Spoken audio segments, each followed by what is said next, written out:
the Junior Worlds in Manila, in Narromine? I was only there for a day, so probably, right. maybe not. So, Right, okay, you're only there for a little short time. Yes, Yeah. I was literally turned up last day, in and out. Yeah, okay.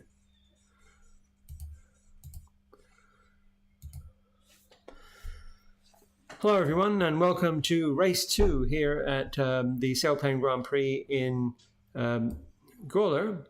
And we've got weather which is very similar to yesterday. The pilots are slightly worried it might not be quite as good, but we're about to find out. They're all approaching the start now. And here I'm joined by Jack Tonkin, who's visiting from the UK. And welcome. Thank you. And maybe you could tell us a little bit about why you're in Australia. Okay, so I'm here at the moment. I came beginning of November. Sorry, I came over to two friends of mine. We're getting married, Claire and Andy Maddox, which are highly regarded within the. They are. Everybody knows Andy and Claire up in Queensland. Mm-hmm. Yep. So I spent a bit of time with them. I've been borrowing Adam Woolley's glider, so that's been quite nice. On condition that I deliver the glider down to here for Maka Chikawa, who's flying it in the competition. Okay, and speaking of Maka Chikawa, we're now just approaching the start, and I'll let you take it through the start. Then we'll have a look at the task for today. But the gliders are all just lining up behind the start line, and they'll be heading off to the northwest through the airspace or over the airspace. That's right. Today they're actually going to be traveling beneath the airspace or. Oh, that's right. They do have to avoid the Adelaide airspace steps this time, but we're not expecting it to be a day much greater altitude than yesterday, which was just about 5,000 feet. And so they should be comfortably underneath the Adelaide airport steps. And they're all milling around behind, and here we are. We have somebody going through the start line. And that's David Peach is going through the start line first.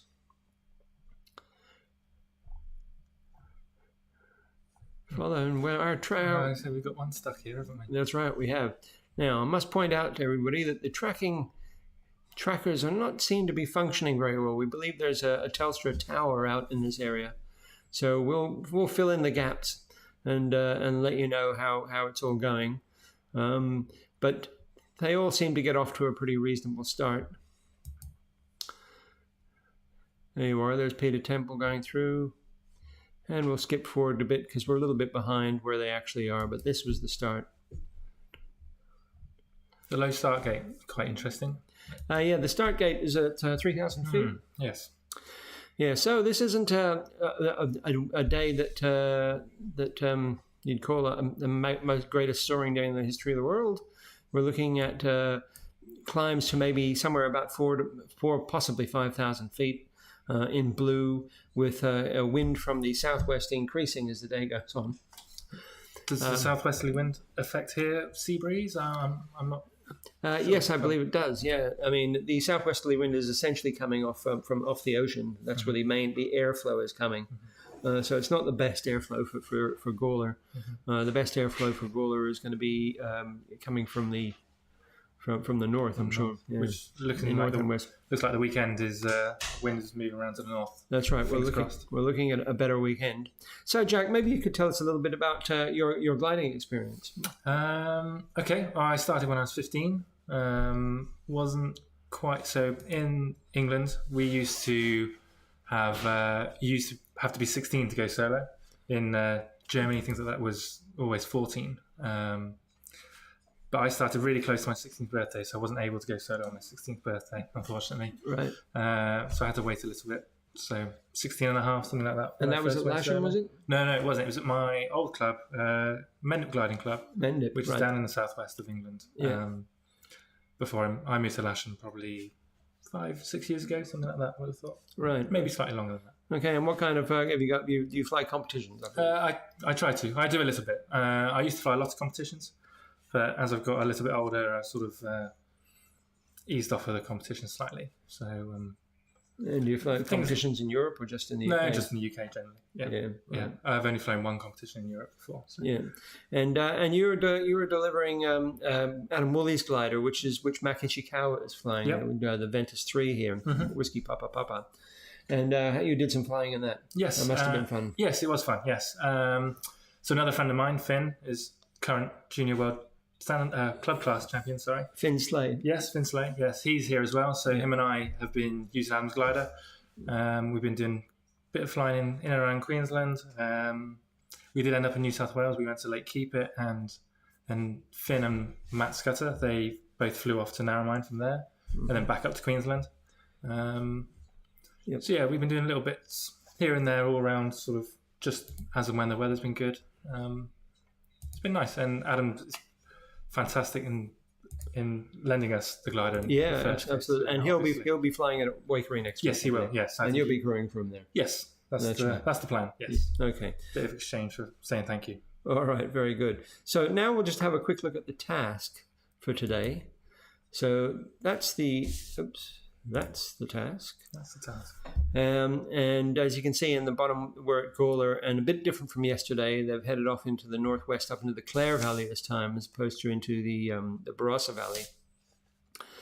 And then back down south again. So the first turn point leg is the longest one at 87 kilometers, and then there's a 38 kilometer leg to Saddleworth, followed by going a bit northeast to Robertson. Another 30 kilometers, and then down Tarlee. Is that what it is? Tarlee, 42 kilometers to the south, and then heading down to the Sheoclog again, which is the control point. I'm not sure it'll be the control point every day, but it has been for the practice days and today's, and then a final 13 kilometers into the finish, where they have to finish at 164 feet plus. That's the altitude. They have to finish at 600 feet, so that's 450 odd feet above sea level. Slightly different from what we thought yesterday. It's not above air. It's not above ground. It's above sea level. So we're not getting very good coverage at the moment of the of the tracking. So we're actually going to go and cheat a little bit and bring you up to where the gliders actually are at this moment, because or near left anyway. So we've got glide and seek here, which is showing our task, and you can also see where the gliders are, more or less, at this time. So they've already completed the first leg. So they got up to the northern leg in pretty good time, and they're now heading on the second leg, which is to Saddleworth, which was, I think it was 40 odd kilometers to Saddleworth. 38 kilometers to Saddleworth. Into wind leg as well. Yeah, that's right, into wind. And now we had a bit of a slight an earlier launch today. They launched at 12 o'clock instead of 12:30, and the race began at 1:15, and that was because we're expecting the wind to increase during the day. Okay. So they're heading now into wind, and so what do you think of if you were flying this competition? What would you be thinking? Well, I missed briefing this morning, so I'm not sure about the weather. I was a bit of a late riser this morning, so I missed that. I had some shopping to do, so I missed, unfortunately. Yeah, it's quite interesting. I quite like the format of the race, and the matched wing loading to match that across all the classes, to really put it onto the actual pilot rather than the glider itself. Takes the percentages there. And it's quite interesting to see the different racing techniques as well. Some people like to hang back, climb higher. Some people like to push on a bit more as well. And it's interesting to see how that relates throughout the day. Yeah, it's very interesting. I know Peter, he seems to be being the one that's always pushing on harder in front of the pack. And some people just like to hang back, take the climb, maybe fly the percentages more. I know yesterday Peter's attitude of pushing on, I think, got him a little bit stuck yesterday, which cost him. He was flying really well by the looks of it, and then just got a little bit stuck and got a bit low, and the wind, I think, was quite a factor yesterday for his flight, I think. Yeah, I think that the wind was a factor for them all, and in a way it was like yesterday we were talking about, well, it's a low blue day, so we thought that the pack would stay together, that people wouldn't be trying to break out, because that would not be a very smart tactic. No.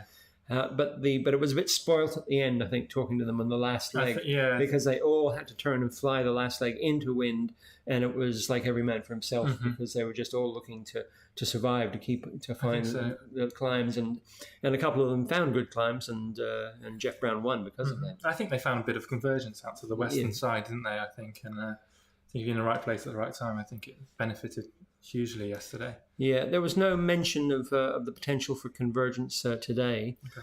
But we'll have a look at the weather in a minute and just see whether we think that they're likely to encounter any convergence. But we can see where they are at the moment, which is halfway down to the Saddleworth. And can we see what the heights are and see how they're... Not on this one, can we? I don't. We can click on them. Yes, we can. Okay, so. Yeah, we can, of course. So, yes, David Beach is 1,100 meters. And Jeff Brown, his uniform Kilo Golf, he's at 1,000 meters. So they're still only... And Peter Temple is at 824 meters. And Mac Ichikawa, who's always the man to watch, is at 1,100 meters. And then heading up the rear, we have Matt Atkinson, and he's at 1,300 meters. So... climbing and higher. He's climbing and higher, and it might well be that that's very sensible, because they're all going to need to climb before too long. Yeah, absolutely. Yeah, I mean, obviously into wind leg, you don't want to climb more than you really have to, but obviously if you have to, don't you? So, yes. It does make sense. And so, what about approaching this turn point, at Saddleworth? They're heading into wind, wind coming from the southwest, and then they're going to be heading off to the northeast. So they're going to be going kind of still into wind. What would your kind of tactics be going into that turn? Okay, so I mean, still quite a crosswind on that second leg. I mean, it's all crosswind really from now, isn't it? I mean, they've had their downwind leg. Yeah. So obviously, prior to that downwind leg, you'd like to take your climb close to the turn, because obviously you're being blown towards the turn point. To then give you as much height then to push back into wind. Yeah. So I mean, I've heard the tactic by Ingo Renner said that when you're going in the downwind leg, you take your turn as high as you can, and when you're flying into wind, you turn as low as you dare. Yes, absolutely. Yeah, because I mean, the more time you're climbing into wind, the more distance you have to fly on task, really. Yeah. So you are being blown backwards along the task. So so they're going to be going into this turn point as low as they dare. Well, yeah, I still think there's still an element of headwind there, isn't there? So I think it's really be clean with picking the climb. Sorry, pick as good a climb as you can, which is obviously your goal every climb realistically. But pick as strong a climb as you can. Stick with it as little as time as possible. Right, strongest climb as you can, little as time as possible. Yeah. That's right. Yeah. And so, you've been flying the V3? What do you normally fly at home, or do you fly a variety of? Variety of things. I sort of I used to have an LS8 a few years ago, which I sold. Yeah. And then I sort of a bit of a borrower. I sort of steal whatever I can almost, and whatever's being offered, I sort of say yes. Please, thank you very much. Okay, so what's your impressions of flying the V3? We've got a V3, we've got two JS1s. Have you flown JS1s? No, I haven't. No, V3 is the only glider in the pack that I've flown. Right. So, okay, so you haven't flown the V2? No, never flown a V2, no. Right. So, lovely glider, fantastic glider. You can get in it and it almost feels like you've been flying it your whole life. It's comfortable, it's harmonic, it's a fantastic glider. It's an easy glider to fly. Right. Mm-hmm. I've never flown one. I'm an ASW-20 pilot, by the way. Nice glider. Nice glider. Beautiful glider, but I'd like to fly a V3, I must admit. Yeah. So the Matthew has taken a good climb. He came at the rear of the pack yesterday, and he probably I would imagine that he's thinking he doesn't want to end up being at 800 meters and scrabbling around, and it's not going to help. He obviously got a good climb, or he thinks he got a good climb. Yeah. And he's now heading back towards the turn point, and he may well catch them up quite a lot, don't you think? Have the others stopped? I see Peter's pushing on. I can see that. But Peter's at 995 meters. The three in the middle stopped? And no, they don't seem to have been climbing. Oh yes, Jeff Brown has climbed up to 13, nearly 1,400 meters. So so he's found a reasonable climb. Does it give us their climb right there? It just says zeros. Yeah. Which doesn't really say a lot, does it? And Dave Peach is up at 1,200 meters. So Jeff Brown, who won yesterday, he ended up higher than any of the others at about nearly 1,800 meters, which was several hundred meters higher than anybody else got in the day yesterday. So I think it worked really well. I think with the big day, I think it was a get high, stay high sort of day. Which obviously worked really well. Well, obviously, because he came first yesterday. Yeah, well, he converted his extra height into extra speed and distance, absolutely. I guess, on the end. Absolutely. But we've still got a long way to go. And speaking of long way to go, we've got a long way to go in this contest as well. So we'll just have a quick look at the where we are, the results. You can find the results on our homepage here, as well as on Soaring Spot. So this is after one day, assuming we come through. There we are. So Maki Ichikawa won yesterday. No. Is that yesterday or that's today? No, that's today. Okay. That's just the running totals. Yeah, sorry, race one. There we go. Okay, yesterday, oh no, sorry, what am I talking about? Jeff Brown won yesterday, of course, getting 6 points, followed by Maki Ichikawa, 4 points, Dave Peach, 3 points, Pete Temple, 2 points. Now, we're hoping that we're going to have today, Wednesday, Thursday, Friday, Saturday, Sunday. We believe we're going to have 5 flying days. So that means that there's a lot more points to be made. So no matter the fact that Jeff Brown won yesterday, he's easily catch-upable, certainly by Mac, but any of the others as well. So there's still a long way to go in this competition, but you don't want to get left behind. No. Now, I'll have a quick look at the weather, and this is what the height of the thermals. Now, to any Australian pilot who's familiar, a lot of Australian pilots are familiar with SkySight. They seem to use it more here than they do in Europe. Do you use SkySight in the UK? Yes. Right, a lot. They don't seem to use it so much in France and Germany. All right, okay. They use Top Meteo and other ones. Okay. But anyway, to any Australian or a British pilot, these colours will kind of put the fear of God into you, won't it? Really? A little bit. Well, that looks like a pretty good day in England. Yeah, I suppose so. In Australia, to me, it doesn't look like much of a day. No. It's very low, as you can see, low and poor. And if we look at the thermal strength,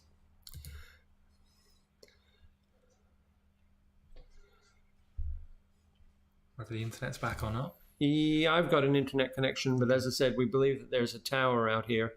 And the internet connection is dodgy, but my phone's giving us a good enough internet connection. So what have we got here? We've got broken thermals, 3 or 4 knots. Doesn't look that great. Looks like a typical competition day to me. Absolutely what you'd normally expect to find on a competition. Useless weather. Still, these pilots are making the best of it. Now, Pete Temple looks like he's already hit the turn point. And what altitude has he got? 879 meters. So there you are. Well, the ground's about 300 meters there, isn't it? Yes. Of it, so he's only got 600 meters. 600 meters. So less than 2,000 feet above the ground. So, but he's taken the turn point low as he dared. And Jeff Brown is at similar height but behind. A few hundred meters higher, but a bit behind. And Maki Ichikawa is not pushing ahead, but he's at 1,400 meters. Looks like he's climbing still as well. Yeah, so Mac got a good climb. So the fleet is spreading out, and I guess maybe that's just a factor of the fact that the thermals when you get a thermal, you need to take it. Absolutely, yeah. If you need to take a thermal, you need to take a thermal, don't you? Yeah, it'd be interesting to see. Well, they're around about halfway-ish there, aren't they? Somewhere around that. Yeah. Maybe the turn point is about halfway. That'd be right, I suppose. It's about 120, isn't it? Yeah, on a 237 task. Yes, 237. Yesterday, the speeds, the winning speed was roughly 105 kph. And I guess we're expecting something similar. I would have thought. The forecast is quite similar to yesterday, I believe, isn't it? Yeah. Oh, that's right. I was going to have a quick look and see if I could find any convergences on there. Now, how do you find convergences on this? There you go. Convergence. That button there. Yep. Let's see if that gives us anything. Not a lot. Now, the wind all seems to be coming from very much the same direction. Actually, the wind looks a bit more south. I forgot to mention that. I did notice that earlier, that the wind is actually a bit more south southerly today than southeasterly as the pressure system moves around. And you can see there it's a fairly strong 20 knots there. Probably if we were a bit further north, it's more. Oh yeah, it does slacken off as further north you get. So as you come right around here, around Adelaide, Gawler's there. Yep. You can see the stronger wind and slackening off a bit as you go south. So they're going to be coming back into an increasing wind, but the wind is all coming from a very similar direction. So it doesn't really look like there's going to be any great convergences there today.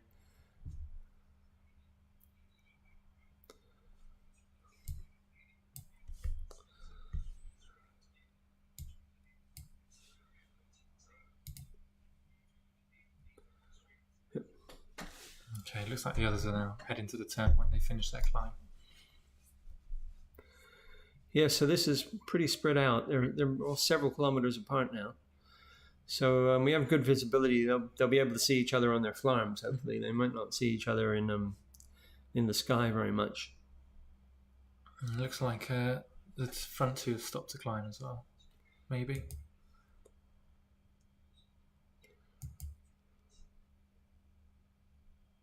Yeah, Jeff Brown is climbing through 1,100 odd meters.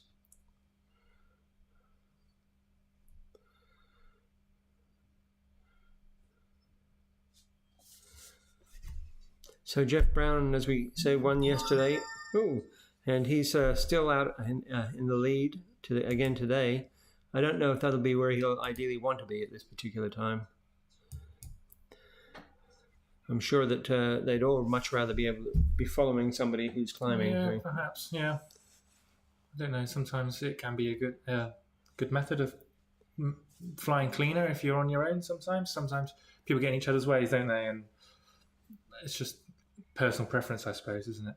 So, what kind of competition pilot are you? Are you somebody who'd like to be kind of out on your own, or are you usually? I'm a bit of everything, I think. Sometimes I like to be on my own. Sometimes, if everything's all lined up, if you're at the start line and it looks good ahead and you're on your own, I'm quite happy to go on my own. If you're with a group of people and you're all jostling for a bit of a start position, I also don't mind that. I just go with the flow a little bit, really, if I'm perfectly honest. All right. And what's your best result that you've achieved? Oh, not great. I'm not the best of pilots. Don't know off the top of my head. Right. I've had a couple of day wins, things like that, but okay, never a competition win or anything like that. Okay. No different from me. Yeah, so they're both stopped to take a climb, Pete and Jeff Brown, and they seem to be up at 1,500 meters now, so they'll be very happy with that. Decent climbing. Yeah. Maybe the wind is showing a more southerly element as well with their yes, trail. It looks like they're going quite south to north. That's right. They're drifting away from track, so they're probably going up in the thermal and going with the wind. So that means on this next one, this crosswind, because it is pretty crosswind now, I realise.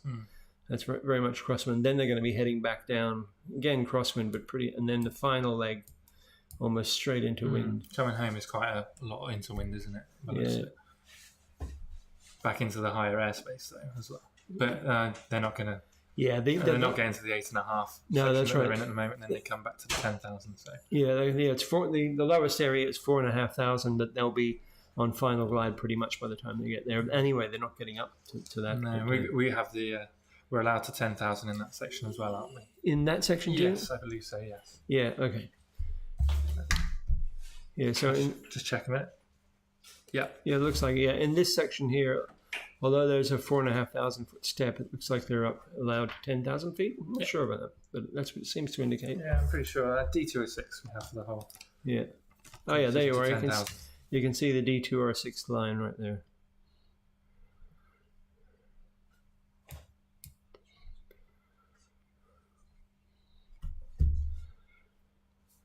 And so they're still climbing, I think.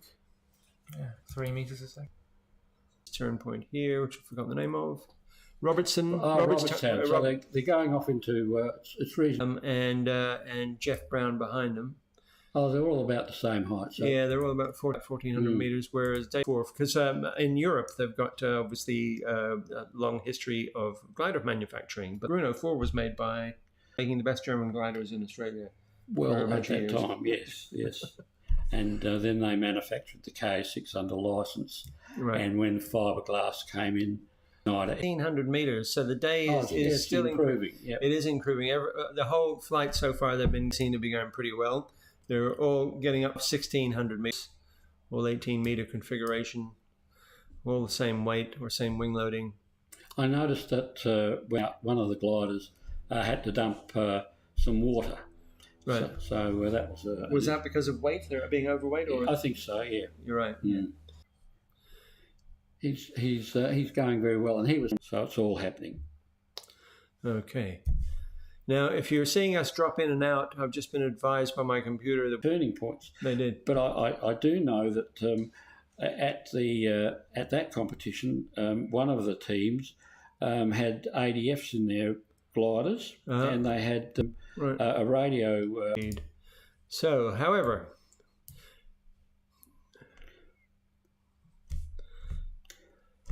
The social aspect, I love the flying, but I enjoyed the sun. Lovely. One of the things, if I can just make a personal comment, I've been very fortunate to know David Peach since he was a 15-year-old. Indeed, and I've been at a number of competitions where he has also been the safety officer primarily. There's a keen interest in safety. And do you know the other pilots well? I mean, is Dave Peach? He's from Adelaide as well. David flies at Waikerie. Yeah. Of course, I know Peter Temple, and he's a great mentor. When he's not at competitions or at mentoring other people, he's here, and every Friday he comes out and organises a competition or a cross country day, and will take people on a 2-seater flight, mentoring them, teaching them how to fly. Mm-hmm. So he's a great airline pilots, mainly Qantas, being Sydney. My cousin, who was not the guy who was the observer, but his brother, he flies in fact for 747s for Cathay Pacific. How long has it been going? Oh, nearly 20 years. 20 years. Gee, time flies. Yes, doesn't it? And I noticed on the Facebook he's got and. Whereas the gliders ahead of him, or Jeff is still at 12 or 1,700 meters, and everybody else was hundreds of meters below him. Yeah. So sometimes it depends upon the race. There's no need to go any higher. Why? What are you doing up there if the best rates of climb are at a lower altitude? There's no point struggling to get to the top of the climb when it's weak. But I remember her in the 1960s, and I think we need to congratulate her because I can't remember the award she's just received, and I apologise, Beryl, if you're watching, but she's just received another FAI award for some administration function. I think she would be Mrs. Gliding. Absolutely. Mrs. Gliding. Anyhow, they're on their way down there, and they're really not at Tarlee. If you're at about 4, certainly in these sorts of gliders, 5,000 feet, you'll get a dead noise off of the radio station. Yes.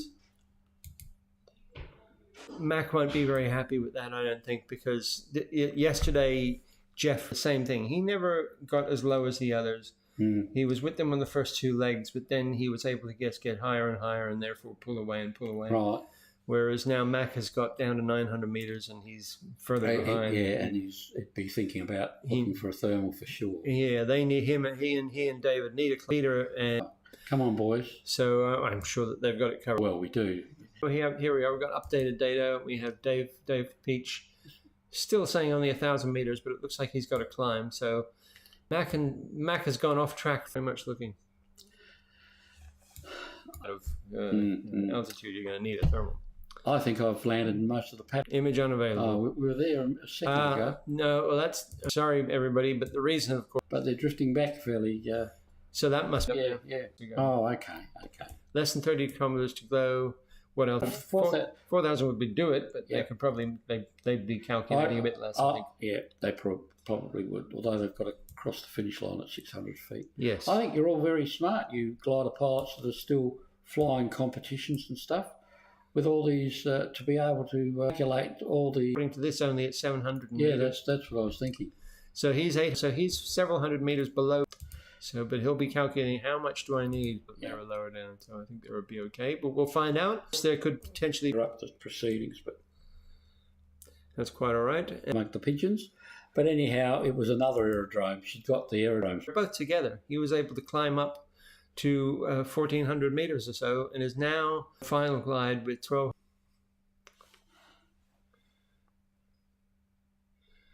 He's got roughly energy line and then flying in sync. Yes, that's right. Yeah. So it's still not just about just pushing and flying home and starting to relax and putting your sandwiches away. No. Still a lot to do. Yeah, he's still got to find the right energy line in a blue sky. But knowing these blokes, yeah, they've got their. You can usually get home. Says reduction. Yeah, dropping out. There we are. We have Jeff Brown. It says here he's at 1,200 meters. Oh, okay. So it could be that. No, he's going. That's good. I'm sure he'll be fine to get back, but it was just that he seems to have fallen behind by not being able to get the climb. Yeah. Whereas in a very similar area, at least to roughly the same areas where Peter was. In fact, I would have thought they were flying almost together. Peter got a very good climb, and Jeff didn't. Mm-hmm. And so now Peter looks like he's. Peter might have stopped to top up there because why not? He was so far in ahead. Yeah. Another 500 feet or 300 feet even might mean that might make a difference. Yeah, and it wasn't like anybody was right on his tail. No. However, Gulf India, Maki Chikawa is right on his tail, but his altitude. So it's a pity it's not worth.